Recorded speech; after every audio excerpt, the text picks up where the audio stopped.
Yeah, I love commercial investments. I mean, they're very volatile because you can win big and you can lose big. You just have to know the game. So I'll tell you an example.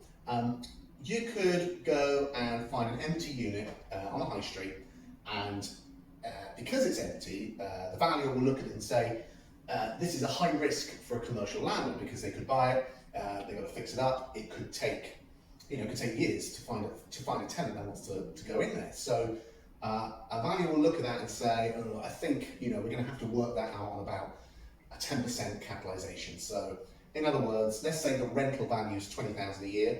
They'll say an investor's probably going to want a 10% yield on this because it's empty, it's risky, and it could be empty for a year or two. So by the time it's been empty, by the time you spend money on it, that 10% yield is probably going to be more like 6%.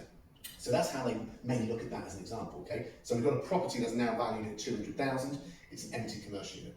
So if you knew, let's say, like a great tenant like a Starbucks or a Costa or something like that was looking for a property in that location, you looked at Costa's and Starbucks criteria, maybe they want something that's like 2,000 square feet, maybe it's got to be in a certain part of the high street, it's got to have some outdoor eating space, whatever. So you can go on, these websites, like Costa and Starbucks, and you can find their criteria. So then let's say you find an empty unit in the area and it matches all the criteria they're looking for, right? So you could then do a deal with, let's say, Costa to be your tenant at 20,000 a year for maybe, I don't know, 10, 15, 20 years on an agreement.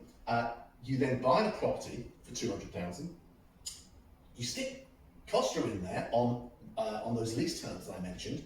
If you did that, Costa's going to go in there, they're going to do it up. So you're not even going to have to spend a penny doing this property up, because Costa's going to go in there, they're going to put all their colour schemes and paint it and decorate it and whatever, how they want it, okay? So now if you went to sell that property asset, a valuer is going to come back and say, wow, this is lovely, and you've got a great tenant in here on a long lease. I think another investor would love to buy this off you, and I reckon they'd probably be happy with about a 5% yield. So if they will then value the property at 400,000, double what you paid. So you buy it for £200,000, you stick a good commercial tenant in there with a decent lease, and now it's worth £400,000. So it's doubled in value. You've made 200k simply by sticking the right tenant in there. Mental.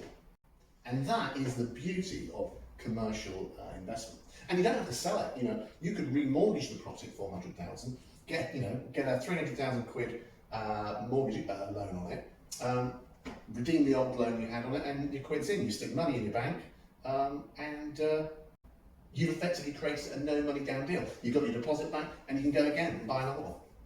But equally, it can work the other way around.